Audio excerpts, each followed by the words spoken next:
بڑے بڑے عہدوں پر بیٹھے ہوئے لوگ چھوٹے پن پر اتر آئیں تو پھر وہ کچھ ہوتا ہے جو اسلام آباد کے معروف علاقے میں پاکستان تحریک انصاف کے مرکزی سیکرٹری اطلاعات رؤف حسن کے ساتھ ہوا۔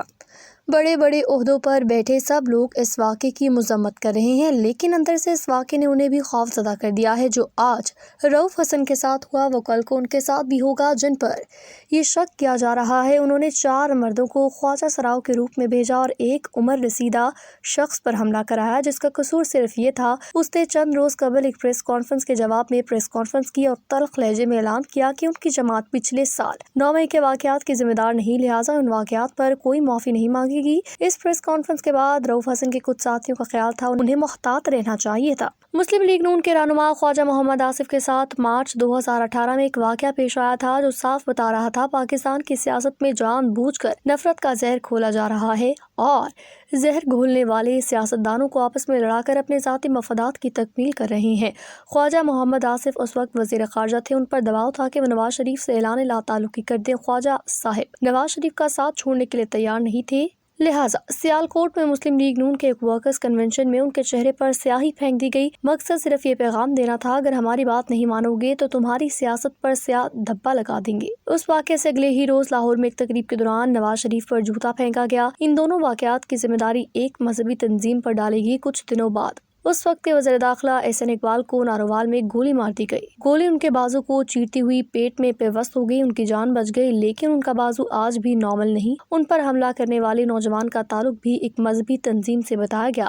ان تمام واقعات کا مقصد مسلم لیگ نون پر دباؤ ڈالنا تھا۔ مسلم لیگ نون کی حکومت نومبر 2017 میں فیض آباد دھرنے کے بعد سے مسلسل دباؤ میں تھی۔ بظاہر یہ دھرنا ایک مذہبی تنظیم نے دیا، لیکن در پردہ اس دھرنے سے فائدہ کوئی اور اٹھا رہا تھا اور ان تمام کرداروں کو سپریم کورٹ کی طرف سے فیض آباد دھرنا کیس کے فیصلے میں بے نقاب کر دیا گیا۔ ستم ظریفی دیکھیے کہ جن طاقتوں نے 2018 میں مسلم لیگ نون کا ہاتھ پاؤں باندھ کر تحریک انصاف کو اقتدار دلایا تھا، نومبر 2022 میں عمران خان نے انہی طاقتوں کو خود پر قاتلانہ حملے کا ذمہ دار قرار دیا۔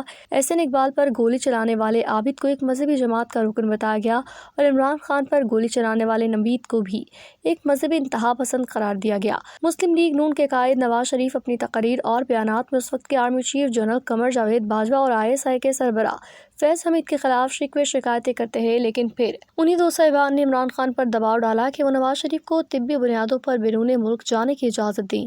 اس سلسلے میں اسلام آباد ہائی کورٹ کے ایک جج جسٹس اطہر من اللہ نے علاج کے لیے نواز شریف کو چند ہفتوں تک بیرون ملک رہنے کی اجازت بھی دے دی۔ بعد ازاں نواز شریف نے جنرل قمر جاوید باجوہ کی مدت ملازمت میں توسیع کی اجازت دے کر ان کے احسان کا بدلہ چکا دیا۔ عمران خان کو بطور وزیر اعظم یہ غلط فہمی تھی کہ اسٹیبلشمنٹ کے پاس ان کے سوا کوئی چوائس نہیں۔ جب DG ISI کے ٹرانسفر پر جنرل باجوہ کے ساتھ ان کا اختلاف ہوا تو انہوں نے اپنے کچھ قریبی ساتھیوں سے کہا، گھبراؤ نہیں، یہ مجھے ہٹا کر آصف زرداری یا شہباز شریف کو نہیں لا سکتے۔ یہی غلط فہمی ان کی حکومت کے خاتمے کا سبب بنی۔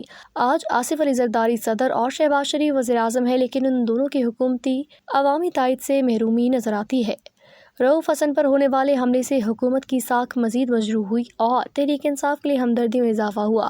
آج کل شاید مسلم لیگ نون کی قیادت بھی اس غلط فہمی کا شکار ہے کہ شہباز شریف کو ہٹا کر عمران خان کو دوبارہ وزیر اعظم نہیں بنایا جا سکتا۔ یاد کیجیے جنرل باجوہ نے عمران خان کو کب آنکھیں دکھانا شروع کی تھی۔ یہ وہ زمانہ تھا جب عدلیہ اور میڈیا کے ساتھ محاذ رائے کے بعد عمران خان کی حکومت اتنی غیر مقبول ہو گئی تھی کہ اس کے اپنے اراکین اسمبلی نے آنکھیں دکھانا شروع کر دی تھی۔ خان صاحب کو قومی اسمبلی میں بجٹ منظور کرانے کے لیے ISI کی مدد حاصل کرنا پڑتی تھی۔ عمران خان کی یہ مشکلات وزیر اعظم بننے کے 1 سال بعد شروع ہوئی، لیکن شہباز شریف کی حکومت نے عدلیہ اور میڈیا کے ساتھ محاذ رائے کے لیے فاسٹ ٹریک پالیسی اختیار کر رکھی ہے۔ جس جج نے نواز شریف کو علاج کے لیے بیرون ملک جانے کی اجازت دی، اس جج کی آج کردار کشی کی جا رہی ہے۔ وہ مریم نواز جو عمران خان کے دور حکومت میں فرمایا کرتی تھی، میڈیا کا گلا گھونٹنے کا مطلب پاکستان کا گلا گھونٹنا ہے۔ آج میڈیا کی سب تنظیمیں ان کے خلاف احتجاج کر رہی ہیں کیونکہ انہوں نے حد تک عزت کے نئے قانون کے نام پر میڈیا کا گلا گھونٹنے کی کوشش کی۔ یہ عجیب قانون ہے۔ اس قانون کے تحت بشریٰ بی بی کو پنکی پیرنی کہنے والے کے خلاف کارروائی ہو سکتی ہے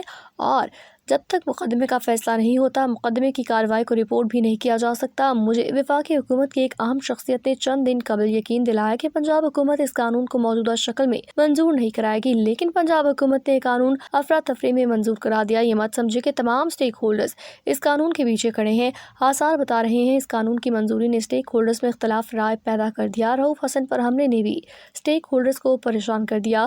وہ ایک دوسرے کی طرف سوال بھری نظروں سے دیکھ رہے ہیں۔ سوچنے کی بات یہ ہے رؤف حسن پر حملے کا فائدہ کسے ہوا؟ کہیں ایسا تو نہیں سیاسی جماعتوں کے اداروں سے لڑا کر کچھ لوگ اپنا الو سیدھا کرنے کی کوششوں میں ہیں؟ صرف اتنا پتہ کر لیں کہ فیض آباد دھرنا کمیشن کی رپورٹ سے کون خوش ہے کون ناخوش۔ یہ وہ لوگ ہیں جو کبھی سیاستدانوں کے چہرے پر سیاہی پھینکتے ہیں، کبھی ان کے چہرے پر بلیٹ مارتے ہیں، انہیں آپس میں لڑاتے ہیں، پھر بچ نکلتے ہیں۔ اب انہوں نے خواجہ سراؤں کا روپ دھار لیا ہے۔ انہیں بے نقاب کیے بغیر ہماری جمہوریت عوام کے لیے بے فیض رہے گی۔